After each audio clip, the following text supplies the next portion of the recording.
वंदे मातरम, आप देख रहे हैं नेटवर्क 10 और मैं हूं आपके साथ पूजा अग्रवाल। बुलेटिन की शुरुआत करेंगे मध्य प्रदेश छत्तीसगढ़ की खबरों के साथ। छत्तीसगढ़ कांग्रेस कमेटी के प्रदेश अध्यक्ष मोहन मरकाम कोंडागांव से दंतेवाड़ा मां दंतेश्वरी मंदिर पद यात्रा कर पहुंचे, जहां माई जी के दर्शन कर प्रदेश में सुख समृद्धि, खुशहाली और शांति की कामना की। इस दौरान दंतेवाड़ा विधायक देवती कर्मा, विमल सुराना समेत कांग्रेसी कार्यकर्ता भी मौजूद रहे।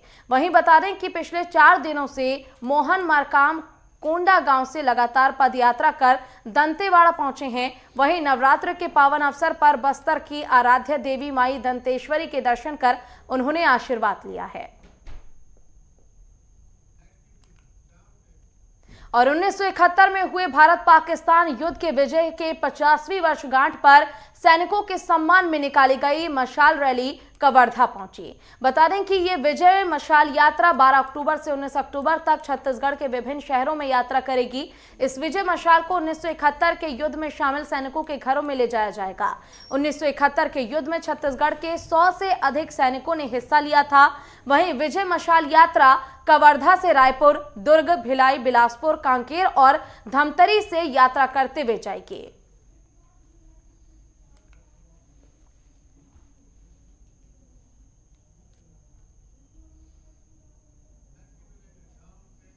और छत्तीसगढ़ के कोरिया में चिरमिरी जिला मुख्यालय बनाओ संघर्ष समिति अडीग भूख हड़ताल विगत 2 महीने से लगातार कर रही है। वहीं चिरमिरी से रायपुर तक की पदयात्रा का आयोजन किया गया था। इस पदयात्रा पर निकले पदयात्रियों की घर वापसी के बाद संघर्ष समिति ने प्रेस कॉन्फ्रेंस की। इस प्रेस कॉन्फ्रेंस में संघर्ष समिति ने मुख्यमंत्री को आभार व्यक्त किया, मगर चिरमिरी में ही जिला मुख्यालय बनाने की मांग पूरी न होने पर इस भूख हड़ताल एवं संघर्ष समिति के इस मंच को बरकरार रखने की बात भी स्पष्ट की। साथ ही उन्होंने ये भी कहा है कि चिरमिरी में जिला मुख्यालय की मांग उनकी इस मंच के माध्यम से आगे भी चलती रहेगी।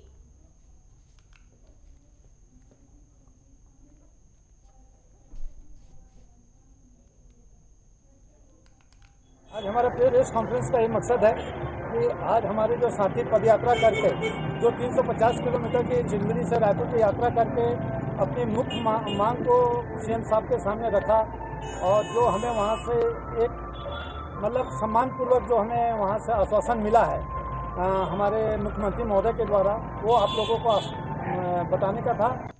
और छत्तीसगढ़ की न्यायधानी बिलासपुर की वंदना हॉस्पिटल के डॉक्टरों ने 2 सिर वाली बच्ची का सफल ऑपरेशन किया है। दरअसल वंदना मल्टी स्पेशलिस्ट अस्पताल के डॉक्टरों ने ये कमाल किया है।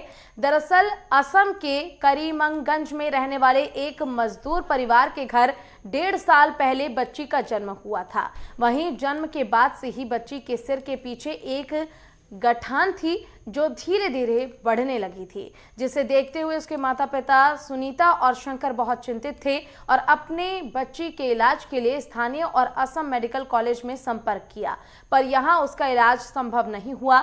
वहीं आनंद के माता पिता बिलासपुर स्थित वंदना हॉस्पिटल पहुंचे, जहां डॉक्टर विजय कुमार और उनकी टीम ने बच्ची को हॉस्पिटल में भर्ती कर परीक्षण किया। इस दौरान जटिल एवं मेजर ऑपरेशन की तैयारी की गई।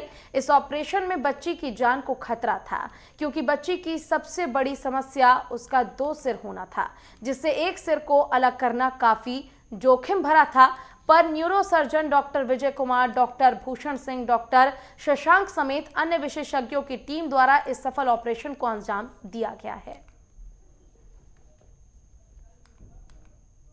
काफ़ी जटिल एवं काफ़ी बड़ा ऑपरेशन था, जो कि पूर्ण सहयोग से डॉक्टर भूषण, जो हमारे क्रिटिकल केयर स्पेशलिस्ट और एनेस्थेटिस्ट हैं, डॉक्टर शशांक और मेरे द्वारा जैसी टीम ने उसका सफल ऑपरेशन किया और आज हम उसको डिस्चार्ज का प्लान कर रहे हैं। और भोपाल में बीजेपी की संस्थापक सदस्य विजय राजे सिंधिया की 101वीं जयंती पर भी श्रद्धांजलि कार्यक्रम आयोजित किया गया। वहीं प्रदेश बीजेपी कार्यालय स्थित उनकी प्रतिमा पर पुष्प अर्पित कर मुख्यमंत्री शिवराज सिंह चौहान और प्रदेश अध्यक्ष विष्णुदत्त शर्मा ने उन्हें श्रद्धांजलि अर्पित की। इस मौके पर प्रदेश बीजेपी कार्यालय में बीजेपी महिला मोर्चा द्वारा कार्यक्रम का आयोजन किया गया।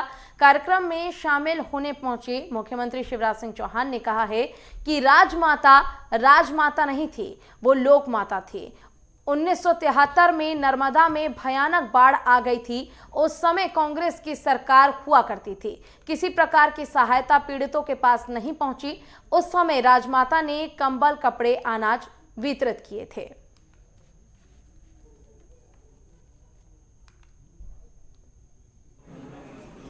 राजमाता जी का भी जन्मदिन है और राजमाता जी वास्तव में लोक माता थी। राज परिवार में जन्म लेने के बावजूद उन्होंने भौतिक सुखों का परित्याग करके देश और जनता की भलाई के लिए कंठ का किरण पथ अपनाया था। भारतीय जनता पार्टी का जो स्वरूप मध्य प्रदेश में दिखाई पड़ता है या देश में भी जो विस्तार हुआ है, उसमें श्रद्धेय राजमाता जी का अतुलनीय योगदान है। और मध्य प्रदेश में एक तरफ जहां कुशाभाऊ ठाकरे जी संगठन के कुशल शिल्पी थे, वहां श्रद्धेय राजमाता जी ने जनसंघ को, भारतीय जनसंघ को मास ऑर्गेनाइजेशन बनाने में परिश्रम की पराकाष्ठा की थी। और कांग्रेस के बीजेपी पर लगाए जा रहे आरोपों पर मंत्री भूपेंद्र सिंह ने बयान दिया है। उन्होंने कहा है कि कांग्रेस के पास कोई मुद्दा नहीं है, चुनाव विकास पर होता है। वहीं कांग्रेस बताए कि उन्होंने सवा साल की सरकार में क्या किया। हम बताएंगे कि पहले 15 साल और अभी 1.5 साल में हमारी सरकार ने क्या कुछ किया है। कांग्रेसी कभी कुछ बात करते हैं, कभी दूसरी बात करते हैं। ऐसे में बीजेपी की ओर से कांग्रेस पर निशाना साधा गया। कन्या पूजन जो है वो कोई राजनीति का विषय नहीं है, श्रद्धा का विषय। और हमारे माननीय मुख्यमंत्री जी जहां पर भी जाते हैं, जब से मुख्यमंत्री बने तब से वो सबसे पहले मंच पे कन्या पूजन करते हैं, चाहे वो शासकीय कार्यक्रम हो चाहे पार्टी का कार्यक्रम। इसलिए कन्या पूजन हमारे लिए श्रद्धा व भक्ति का, संस्कृति का विषय है। कांग्रेस के लिए ही राजनीति का विषय है। और इसलिए जो कल तक कन्या पूजन पर बात कर रहे थे वो आज कन्या पूजन की बात करने लगे। कांग्रेस के पास कोई मुद्दे नहीं है। कांग्रेस का अपना कोई नैतिक चरित्र नहीं है, कोई विचारधारा नहीं।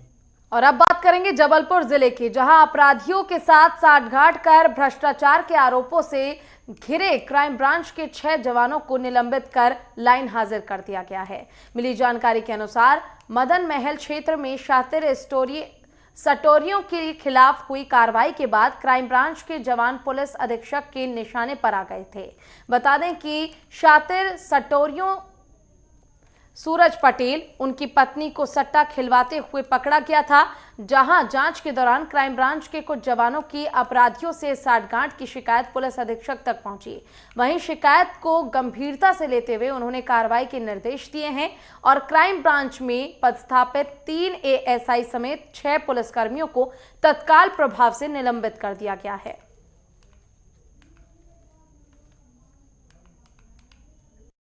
थाना क्राइम ब्रांच के 6 अधिकारी कर्मचारी, इसमें 3 एएसआई और 3 हेड कांस्टेबल हैं। इनकी प्रथम दृष्टया कुछ आपराधिक प्रवृत्ति के लोगों से इनकी संलिप्तता इनके साथ पाई जाने से पुलिस अधीक्षक महोदय के द्वारा इन्हें तत्काल प्रभाव से निलंबित कर दिया गया है।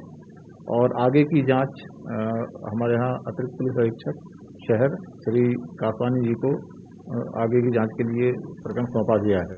और शाजापुर शहर में अवैध ढंग से चल रही केमिकल फैक्ट्री पर प्रशासन ने छापामार कार्रवाई की है। वहीं सूचना मिलने पर एसडीएम शैली कनास और तहसीलदार राजाराम कजरे, नगर पालिका अधिकारी भूपेंद्र दीक्षित ने शहर की द्वारकापुरी कॉलोनी में अवैध रूप से चल रही थी केमिकल फैक्ट्री पर छापा मारा। वहीं नगर पालिका अधिकारी दीक्षित ने बताया है कि फैक्ट्री में अवैध ढंग से टॉयलेट क्लीनर, फिनाइल का निर्माण किया जा रहा था। वहीं सूचना मिलने पर प्रशासन ने कार्रवाई की है।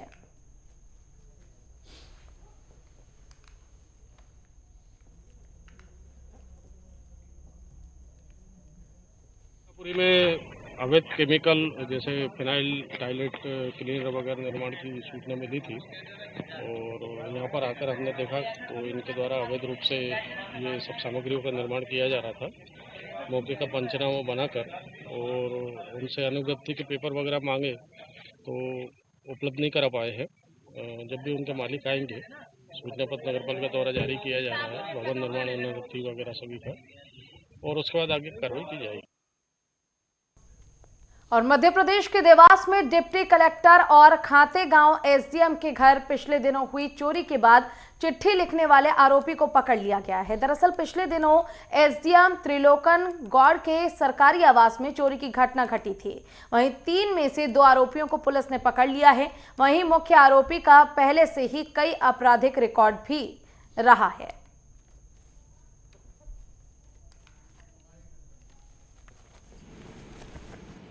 कोतवाली थाना क्षेत्र के सिविल लाइन स्थित शासकीय आवास जो श्रीमान त्रिलोचन गौड़ डिप्टी कलेक्टर महोदय जो वर्तमान में एसडीएम खाते गांव हैं, उनके सूने आवास में चोरी की घटना वारदात हुई थी।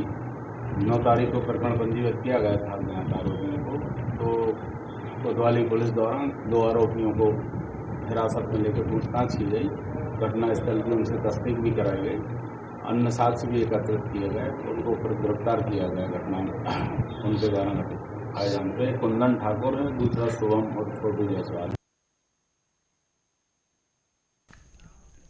और शिवपुरी शहर में लगातार हो रहे अतिक्रमण के विरुद्ध नगर पालिका परिषद और यातायात प्रभारी रणवीर यादव ने अतिक्रमण के विरुद्ध अभियान चलाया है। शहर में जहां जहां पर दुकानदारों द्वारा अतिक्रमण किया गया है वहां जाकर तत्काल अतिक्रमण हटाया गया। वहीं नगर पालिका के वरिष्ठ अधिकारी ने कहा है कि अतिक्रमण मुहिम अब प्रतिदिन चलाई जाएगी और लगातार अतिक्रमण जो किया गया है उसको हटाया जाएगा।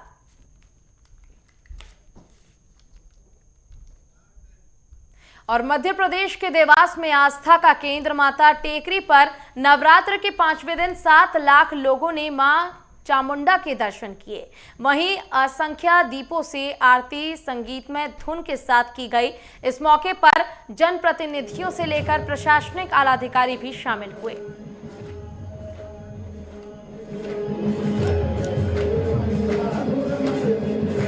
जनजागृति होना, हिंदुओं का एकीभूत होना संभव नहीं है। इसलिए देवी की आराधना आवश्यक है कि हिंदू लोग जातिवाद भाषावाद तोड़ते हुए धर्म के लिए एकीभूत हो जाएं और पूरे विश्व में हिंदू धर्म साम्राज्य की स्थापना करें। इसके लिए जगदम्बा की आराधना करना अत्यंत आवश्यक है। इसलिए हम यहाँ पर पूजा करने के लिए आए हैं।